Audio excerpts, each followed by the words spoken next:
For 5 years of marriage, Clark has given me extravagant gifts every year, sometimes luxury cars, other times villas. It wasn't until I accidentally overheard a conversation between him and his assistant that I understood the truth. The gifts weren't expressions of love, but attempts to compensate for something else. Only then did I realize these so-called romantic gestures were nothing more than his way of making amends for falling for another woman. Upon returning from a business trip to the Maldives, Clark handed me the title deed to a pricey yet relatively unknown island in the Pacific as his gift. As I stared at the thin piece of paper, a wave of nausea hit me. Noticing my reaction, Clark's face tightened with displeasure. "Didn't you say you wanted to visit the Maldives with me once before?" he asked, his brows furrowing. I forced a polite smile and replied, "Thanks, but no thanks." That day was our wedding anniversary, yet he had completely forgotten. It was the first time in all our years together that he failed to remember. When the realization hit him, his face froze briefly before he recovered. "I'm sorry. I've been overwhelmed with work lately. I'll make it up to you," he said, trying to smooth things over. Clark was always the perfect picture of aristocratic decorum, never once raising his voice, even during disagreements. If tensions rose, he would apologize immediately. To make amends, he proposed hosting a lavish anniversary banquet, suggesting we invite more guests to make the celebration grander. He even asked me directly what gift I'd like, promising to prepare it as I wished. Before I could respond, his phone rang. He checked the screen, got up, and stepped away to answer it. When he returned, guilt was written all over his face. "I'm sorry again. Something urgent came up at work.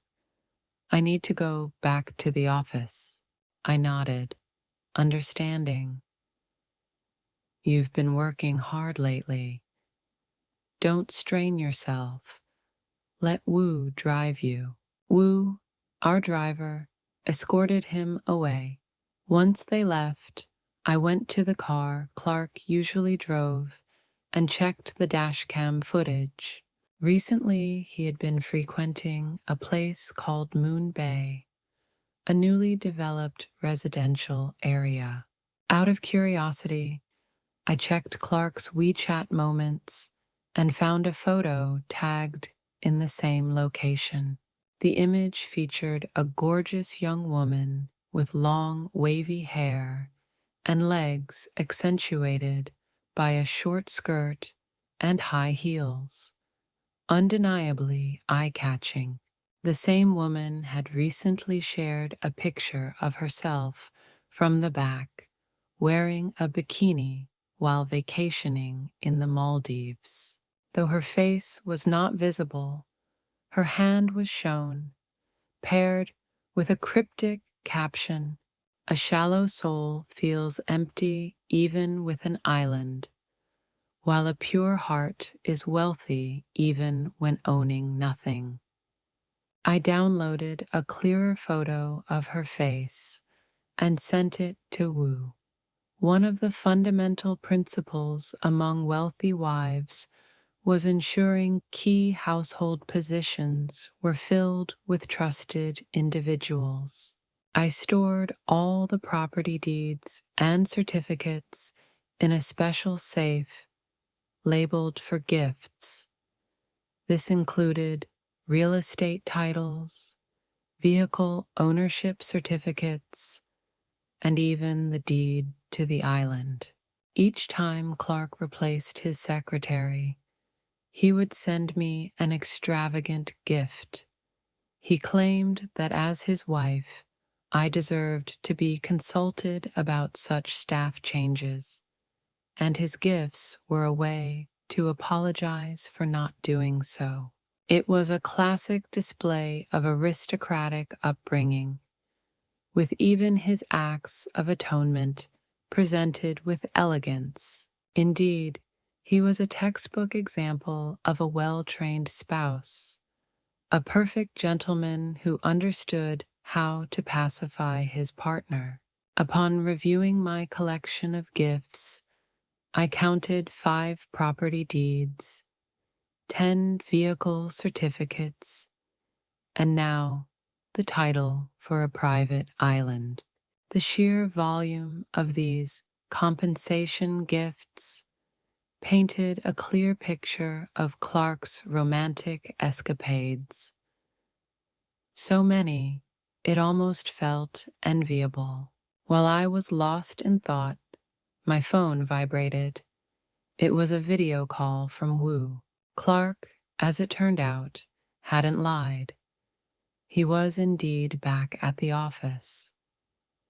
But the sight made my stomach twist. His new secretary, dressed in hot pants and knee-high boots, walked seductively toward him, her hips swaying exaggeratedly. She perched on his desk, legs swinging playfully. If it had been any other man across from her, I might have dismissed it as playful teasing.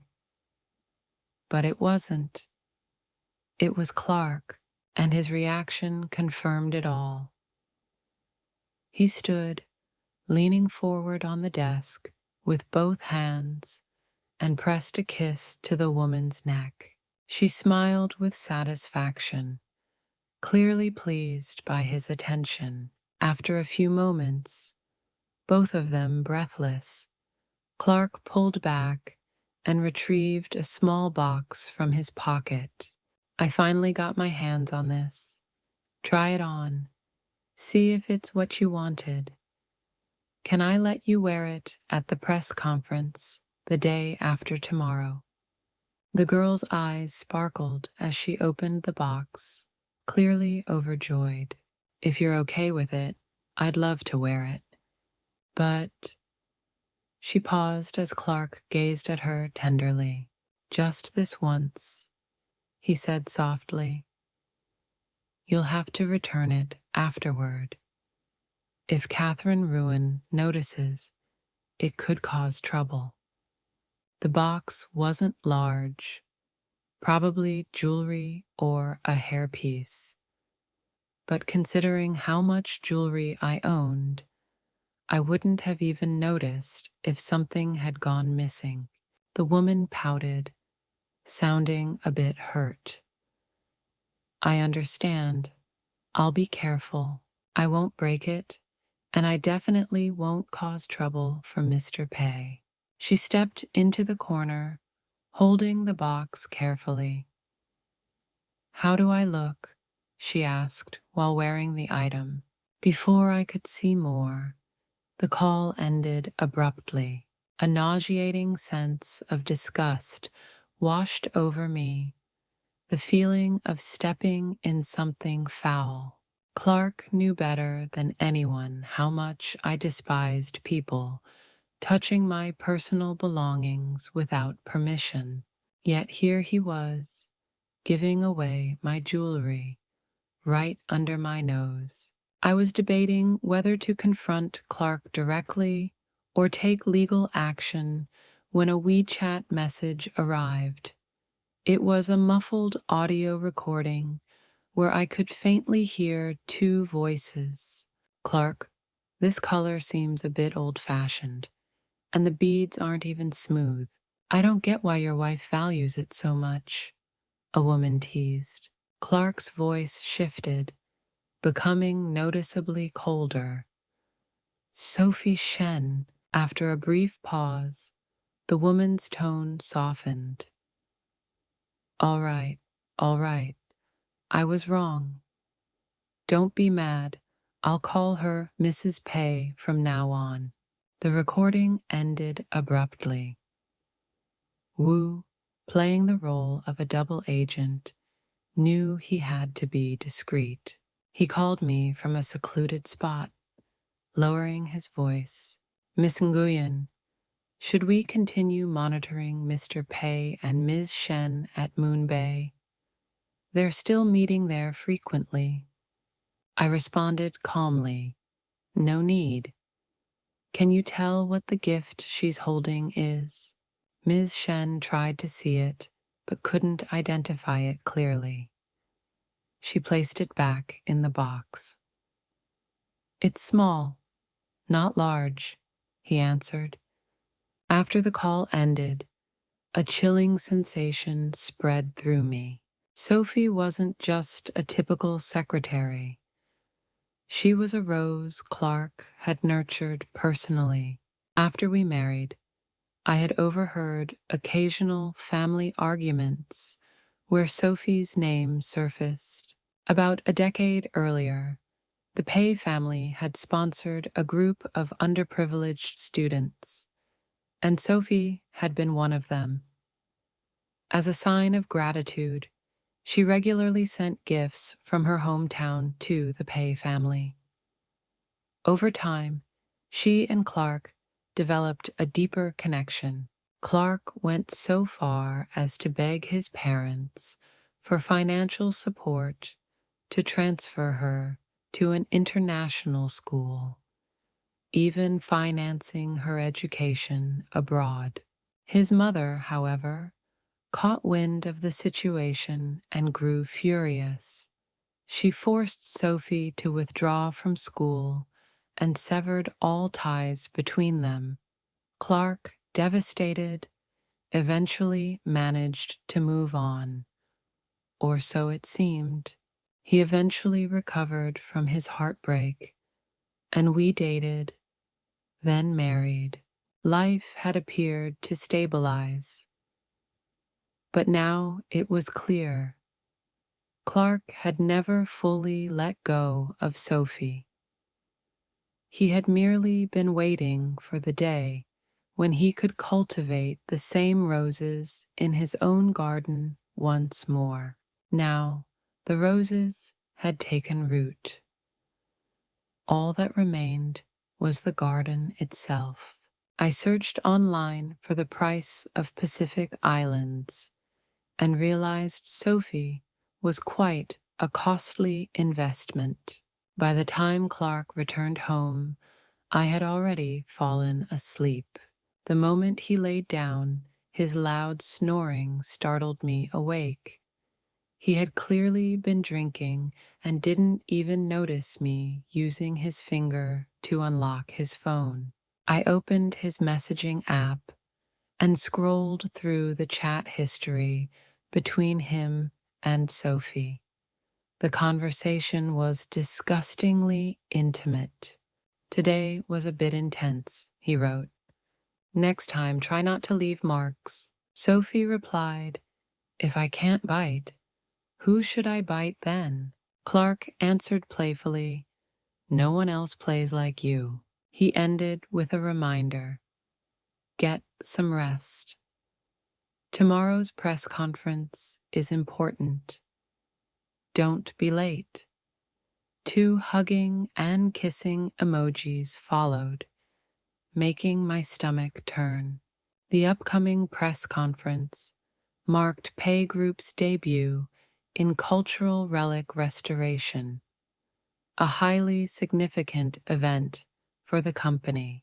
I had originally planned to attend, but Clark discouraged me, saying he didn't want people to assume his success was tied to family influence.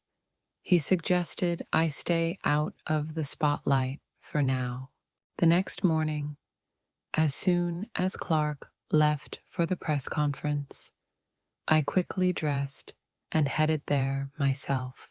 The venue was filled with influential figures from Shengcheng, including government officials. Half an hour into the event, Clark finally arrived, escorted by the ever-confident Sophie.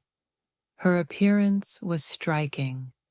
She wore a fitted traditional Chinese gown that accentuated her figure, her long neck giving her a graceful air. The vintage hairpin in her hair only added to her elegance, blending historical charm with modern sophistication. Reporters rushed forward, surrounding them instantly. I pushed my way through the crowd, my patience snapping. Grabbing Sophie by the wrist, I yanked the hairpin from her hair. "How dare you touch the jewelry from my safe?" I considered myself a patient person as Mrs. Pei, often brushing off minor conflicts. But that hairpin was different. My grandmother had painstakingly restored it over decades. It wasn't something I let anyone handle, not even for routine maintenance, which I always did myself. If Pay Group hadn't insisted on competing for the government relic restoration project, I wouldn't have even brought this up publicly. Sophie's long hair tumbled over her shoulders as her eyes welled with tears, making her look helpless and vulnerable. She shrank behind Clark, clutching his arm as though frightened. Clark was briefly stunned, but quickly recovered, stepping forward as if to shield her. "Catherine, listen to me." Sophie clung even tighter to his arm, and when he glanced down, his expression shifted to irritation. But before he could pull away, Sophie broke into quiet sobs. Her face turned downward as tears spilled freely. Clark hesitated. He finally looked back at me and began explaining. "Catherine, you've misunderstood. Sophie is just my secretary. I asked her to serve as a model for the event." "A model?" I couldn't help but sneer. There are younger, more beautiful, and more professional models available. Yet somehow, the secretary of Pay Group was the best choice for this job. I held up a sarcastic thumbs up, making my point clear. Clark's face darkened, and his tone grew defensive. Sophie didn't mean any harm. She only wore the hairpin temporarily to help the company save costs. She'll return it after the press conference. My fists clenched, trembling with suppressed rage. Was Pi Group truly in such dire financial straits that they couldn't even afford professional models? "Clark, you know how important this hairpin is to me. I've compromised for you countless times, but not with this. Not with her." Clark's expression grew even stormier. Sophie, sensing the shift, immediately burst into tears, her voice trembling as she said, "Mrs. Pei, I'm so sorry. It's all my fault." Then she turned to Clark, sobbing, "Mr. Pei, if you need someone to blame, it should be me." I responded icily, "Then it is your fault."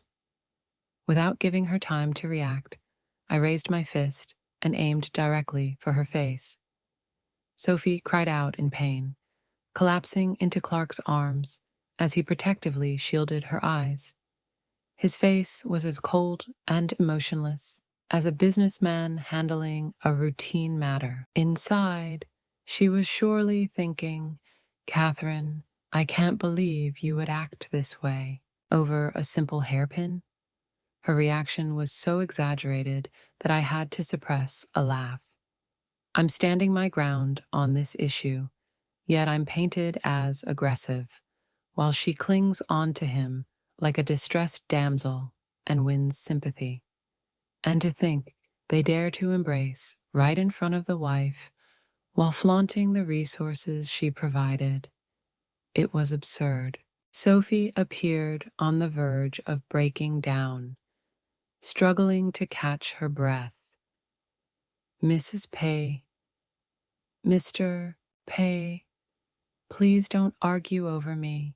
This is all my fault.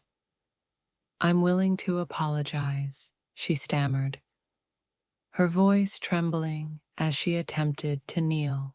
Clark quickly pulled her up. That's unnecessary. A simple apology will suffice. No need for theatrics, he said, firm but calm. Sophie turned to me, shooting a self-satisfied look while uttering a half-hearted, "I'm sorry." The sound of cameras clicking echoed as reporters captured every moment. Their eyes were filled with sympathy for her. I stood there watching the scene unfold, feeling like a complete fool.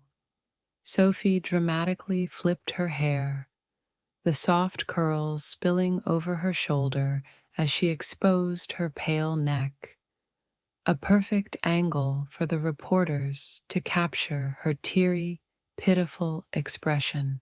Clark led her away from the crowd, keeping her close. My grip tightened around the hairpin, my knuckles turning white as I fought back the rising fury. Trembling, I followed them, my patience finally running out. Clark turned to me and said, "I've already given you the hairpin back and apologized. What more do you want?" My teeth clenched as I raised the hairpin, holding it close to his face. "Who changed the pearls on this?" Sophie's body tensed immediately, her hand clutching Clark's sleeve in alarm. This time, however, Clark wasn't so forgiving. He shook her off and demanded sharply, "Sophie, did you replace the pearl?" "Speak up." There was tension in his voice now, real concern. Sophie pouted, her face showing false innocence as she muttered, "The pearl wasn't bright enough, so I replaced it with the one I bought in Paris. I only wanted to make Mrs. Pay look her best, since this press conference was arranged because of her. I didn't want her to be embarrassed." As she spoke, her voice grew softer, but her eyes sparkled with triumph, especially when mentioning her imported Parisian pearl, as though she expected praise. My entire body trembled, struggling to contain my outrage. "This hairpin," I said through gritted teeth, "was unearthed by an archaeological team after weeks of careful excavation. Most of the other accessories were damaged, but this pearl remained perfectly intact. It was meant to be the centerpiece of this conference." My patience had officially run out. I clenched my fists, ready to strike, completely forgetting Clark was still standing between us. When I swung, he instinctively blocked me, and my slap landed full force across his face instead. The sharp crack echoed as his cheek reddened. Sophie gasped, clearly shaken, and stammered, It's just a pearl, right? I can replace it with the one from Paris. If that's not enough, I can even offer money. How about 1 million? Clark, rubbing his temple with visible frustration, made his decision. "The press conference is cancelled. Pay Group will withdraw from the restoration project." He turned to Sophie. "You can leave now."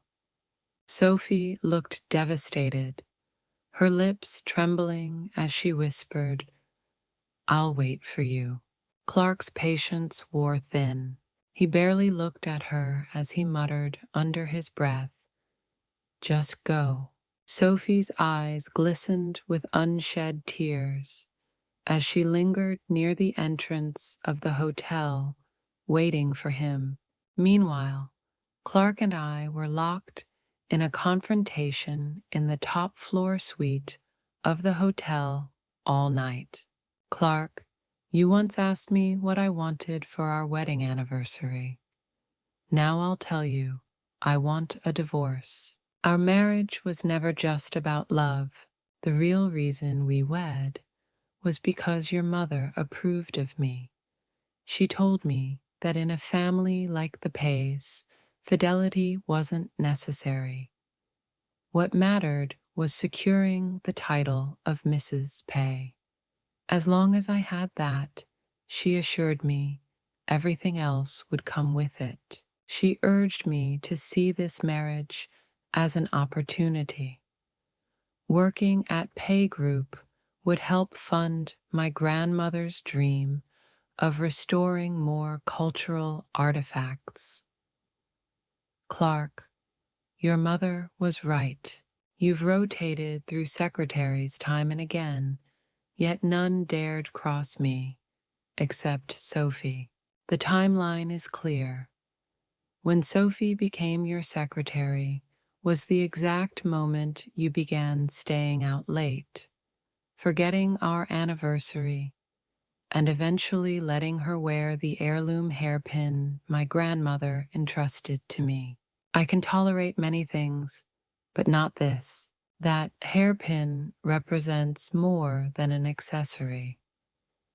My grandmother was my guiding light, my boundary. She was the one person who never failed me. Clark's face tightened. "Catherine, it's just a hairpin. The original bead is still there. Just swap it back and everything can return to normal." My voice dropped, cold and unwavering. "I made it very clear before. You can change many things, but not my belongings." My grandmother was a student of Professor Chu, one of the earliest experts in cultural relic restoration. She never married, never had children. She dedicated her entire life to heritage preservation, even using most of her salary to promote archaeology in schools. I paused, my voice thick with emotion. I met her when she was speaking at the primary school in my orphanage. She offered me guidance, financial support, and encouragement. Thanks to her, I completed my education and built a life. And now, you let that woman tamper with what she treasured most. I am an orphan, and the only family I ever had was my grandmother, who left me her most precious belonging, a hairpin. So why would Clark give it to Sophie? Clark exhaled heavily, closing his eyes as if gathering his thoughts. When he finally reopened them, weariness clouded his face. "Catherine, why can't you understand? Sophie is nothing more than a secretary. Yes, I have some history with her, but she could never replace you.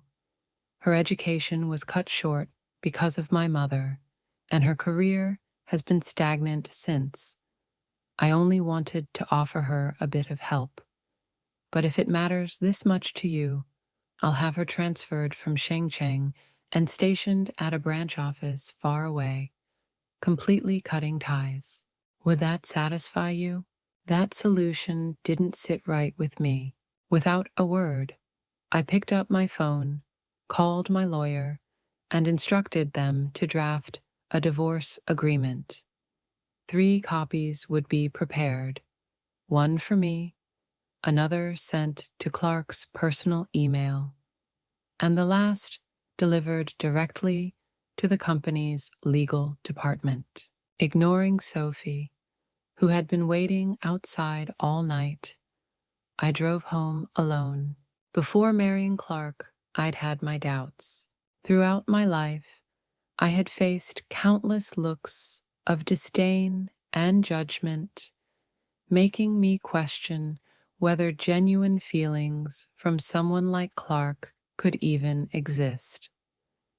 But my grandmother had urged me not to let fear hold me back. Whether the road ahead is smooth or full of hardships, you must face it.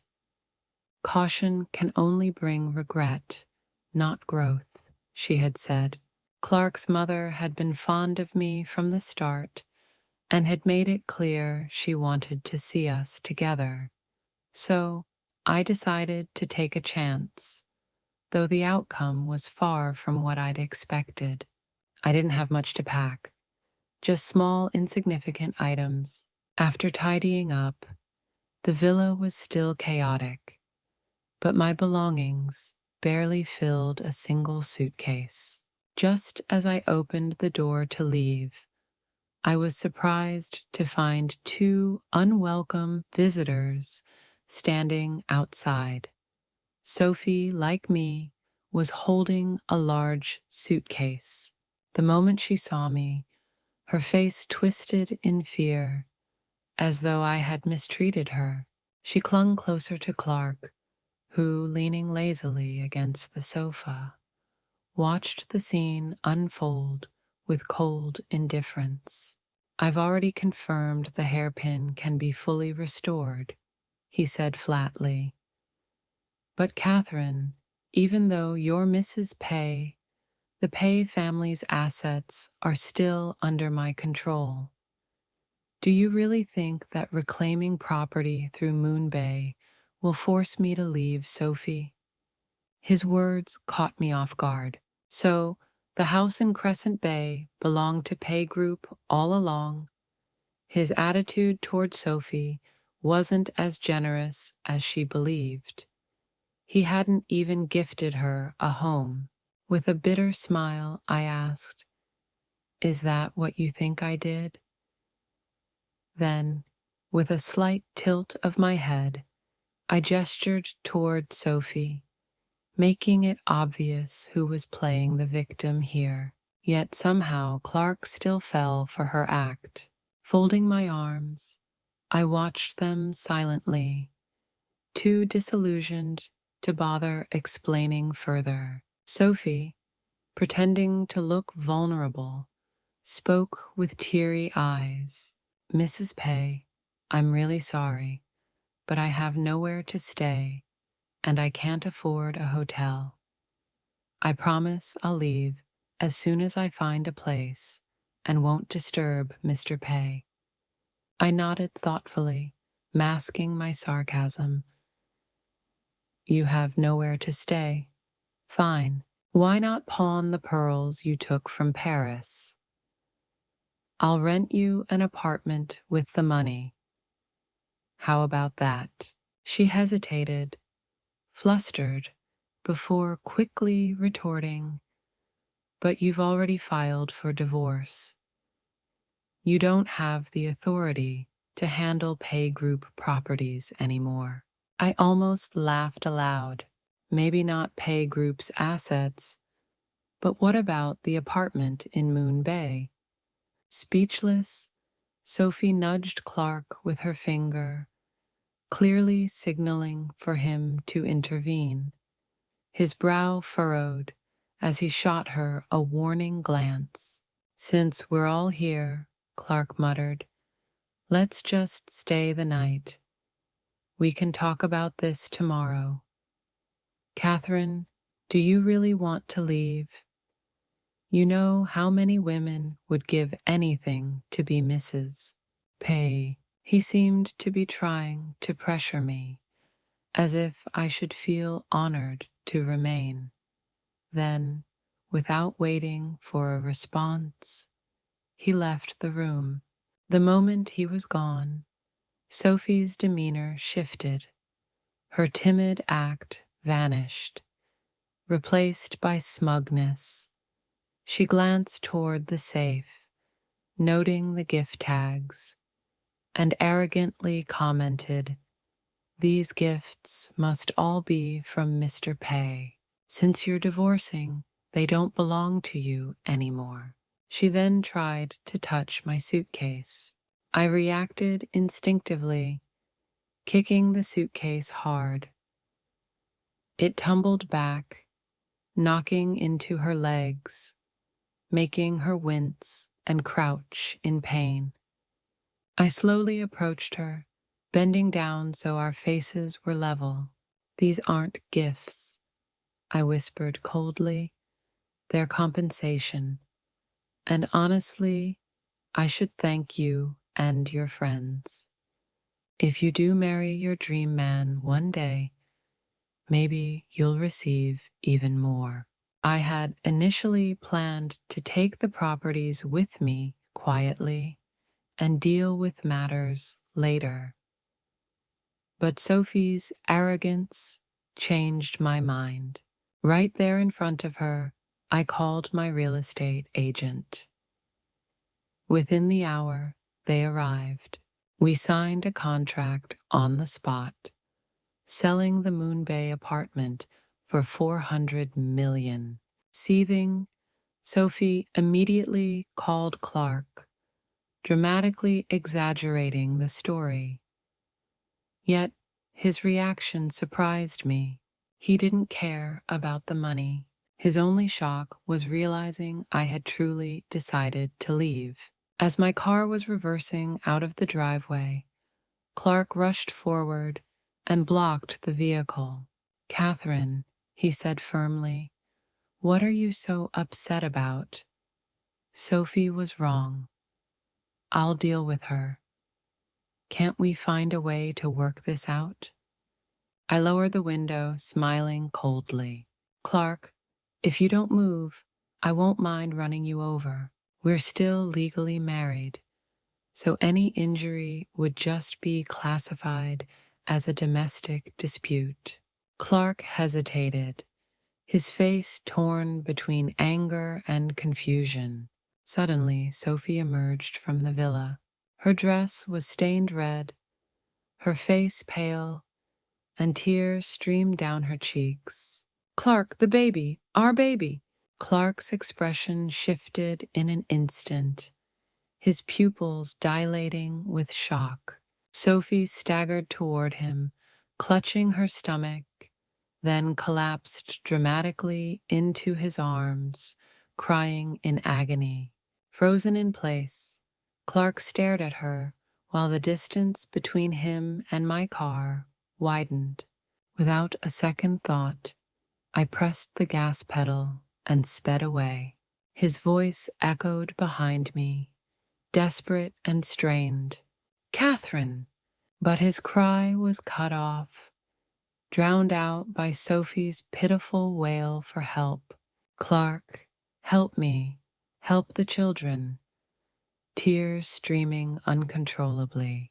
They had been introduced through a blind date, began dating a year later, and were married for 5 years. Their sudden parting felt like a deep wound torn open.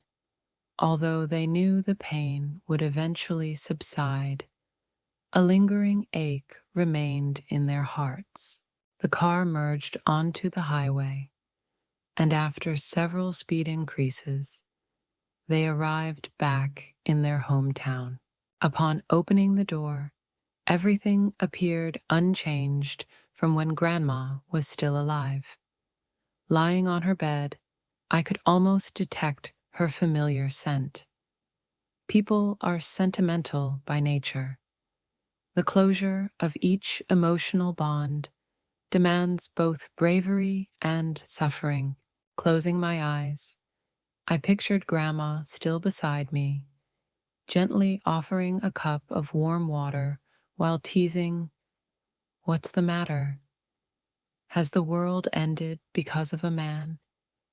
The echoes of the past slowly faded, and I smiled softly before drifting into slumber.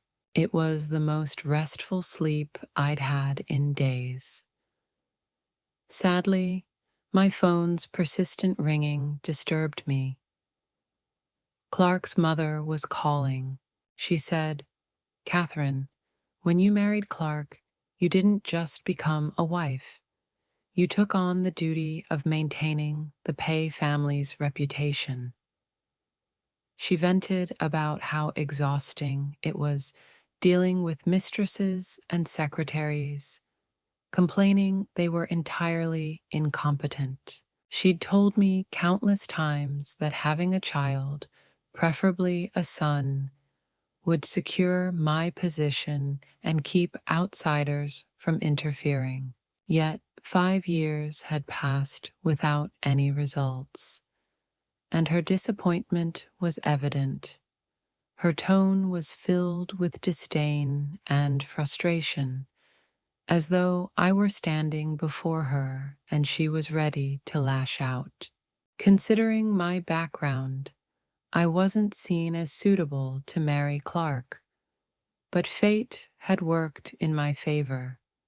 The Pei family had always been in commerce, but by Clark's father's time, the business world had grown uninspiring. Their goal shifted to elevating the family into the cultural sector, hoping to engage in state-backed cultural projects. Clark's parents began arranging introductions with highly educated women from top universities, ultimately choosing me. My academic background was strong, my appearance respectable, and being an orphan who had endured hardship, I wasn't pretentious. My grandmother, an expert in cultural relics, had taught me extensively and introduced me to artifact restoration. Marrying into the Pei family would connect them to the cultural relics world. Though Clark's mother approved of me, she struggled to convince Clark's father. Tensions also arose between her and Clark due to Sophie. Ultimately, the honor of marrying Clark fell to me.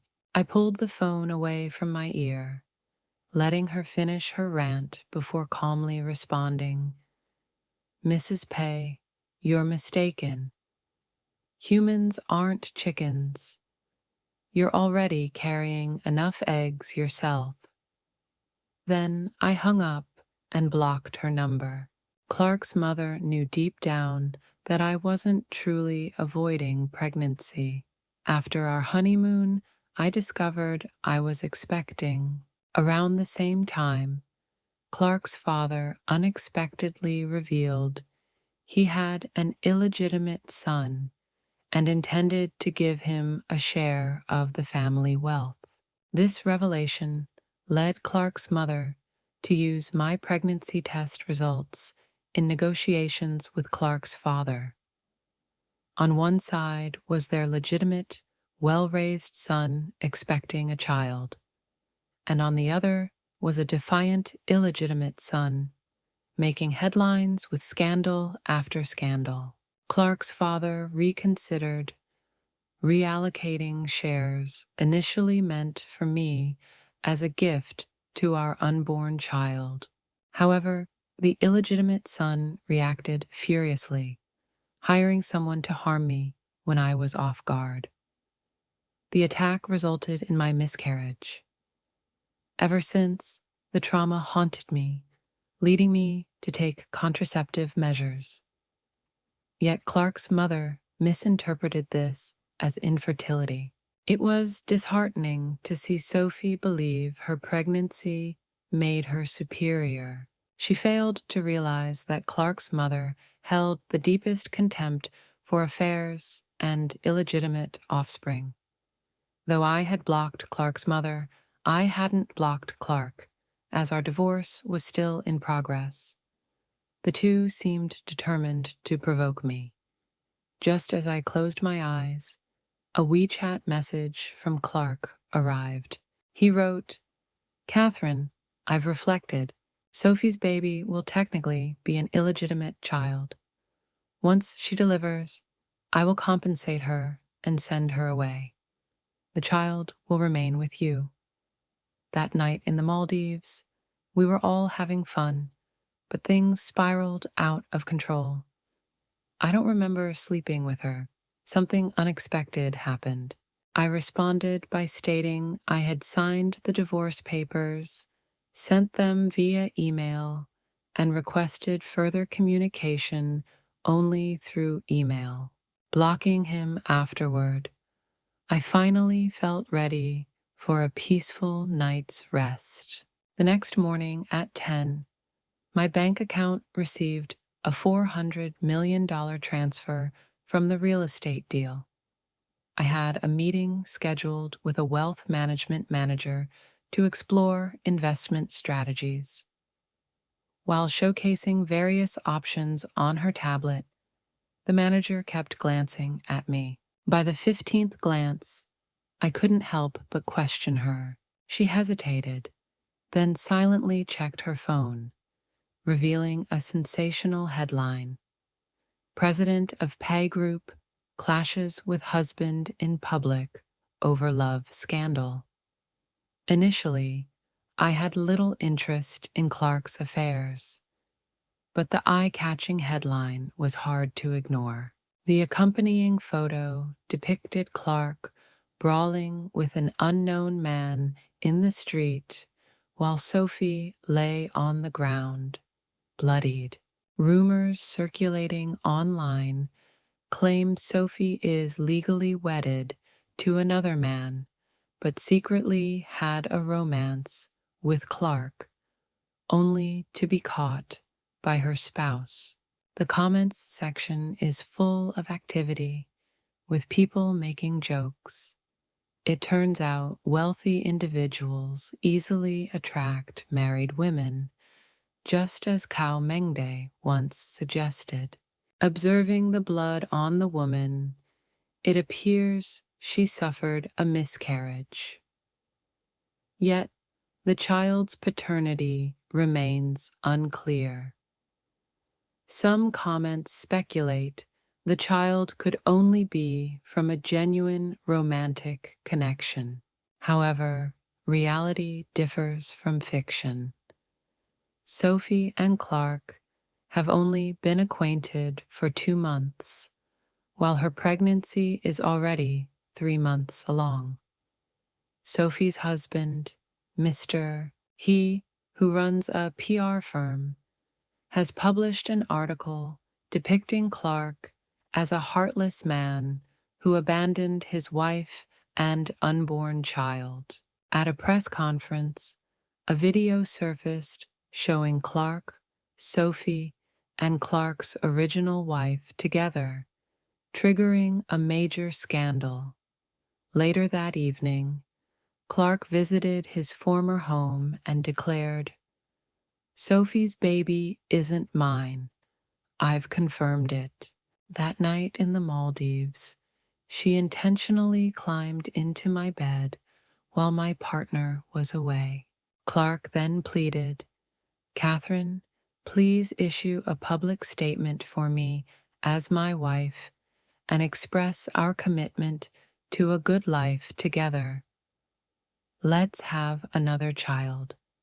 I will treat you well." Looking at his weary face, I couldn't help but laugh.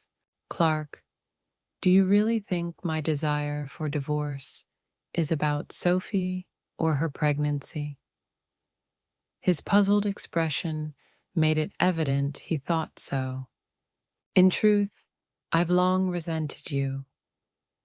As a son, you depended on the Pei family while resenting their influence on your freedom and love life. You acquired power, yet failed to protect your true love, relying on your wife to secure business deals. If you lived in rural poverty, you wouldn't have lasted. You believed giving me property was generous, but those houses were overpriced, practically squandering money. Clark's face darkened. "Why didn't you mention this earlier?" he asked.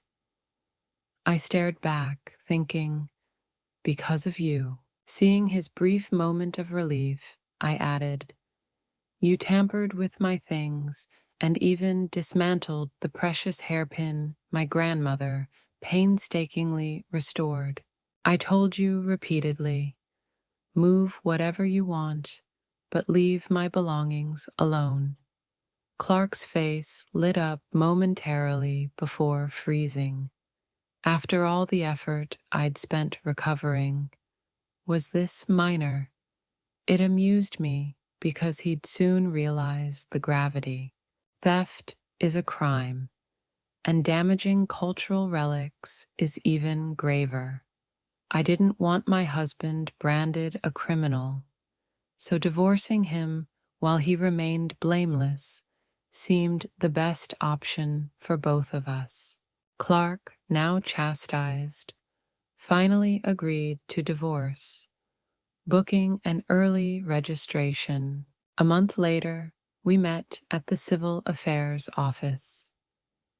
Sophie, upon seeing me, angrily accused me of informing old he about her situation, claiming I'd ruined her life and reputation. She stared bitterly while I focused on completing the paperwork. Though I lost my husband, I still had true love and hoped their relationship would stabilize without further drama. Sophie, trembling with rage, seemed worse off than she admitted. Her ex-husband had not only left her empty-handed, but burdened her with substantial debt. Now entirely dependent on Clark, she felt betrayed. A week after receiving my divorce certificate, I planned a solo trip to the Maldives, but encountered Sophie at the airport, glaring at me. "Catherine, since you're divorced, stop using Clark's money," she accused. She continued, "You're living lavishly on his income while he's forced to borrow money. Don't you find that excessive?" In response, I deliberately pressed my high heel onto her exposed foot, making her wince. "Do you know why he's struggling with loans? Because your scandal made Pay Group's stock plummet." I stood firm despite her tears and pleas. Eventually, Sophie called Clark. Beautiful yet naive, Sophie didn't understand the futility of her complaints now that Clark and I were divorced. Hearing my name, Clark rushed over, causing Sophie to hide behind him, appearing vulnerable. Clark looked at me with surprise. "Catherine, you're clearly still emotionally involved if you're causing trouble for Sophie." She reached for his arm, but Clark pushed her aside. Smirking, I replied, "I'll never forget you, Clark. When you go bankrupt, I'll set off firecrackers to celebrate." Sophie whispered, "Miss Nguyen, how can you say that?" Covering her mouth as though she'd spoken out of turn, I leaned closer and asked, "Have you received the court summons?" Sophie froze in shock. She'd heard Wu mention that the Cultural Heritage Protection Bureau's lawsuit was more problematic than Pay Group's plummeting shares. Clark's mother had advised shifting the blame onto Sophie, since she had encouraged Clark to take the hairpin and was involved in the video scandal. After much thought, Clark agreed.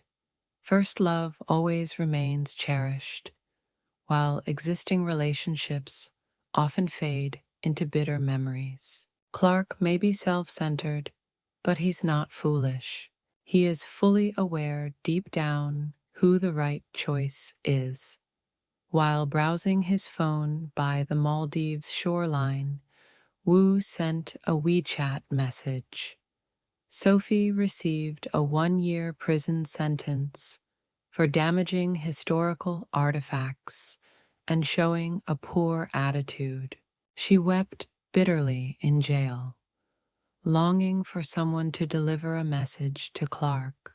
The individual relaying the message responded indifferently, saying that if she confessed, Mr. Pei would ensure she had meals and a secure life in the future.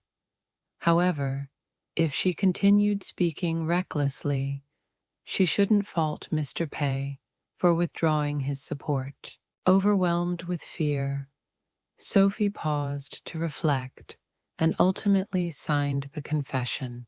Sadly, Clark couldn't avoid the fallout from his thoughtless words. Pei Group's stock value continued to tumble, pushing the company toward inevitable bankruptcy. Clark reached out to me, requesting the return of a property he had once gifted me, as their villa had been foreclosed and auctioned. I responded that it was his villa, not ours, and I had already sold it. Once the divorce certificate was finalized, all my assets were officially mine. Whether he had a place to live was no longer my concern. The Maldives' blue skies and white clouds offered a refreshing atmosphere, making it a perfect vacation spot. Checking my account balance, I felt that solitude was dull. Next time, I should bring a friend along.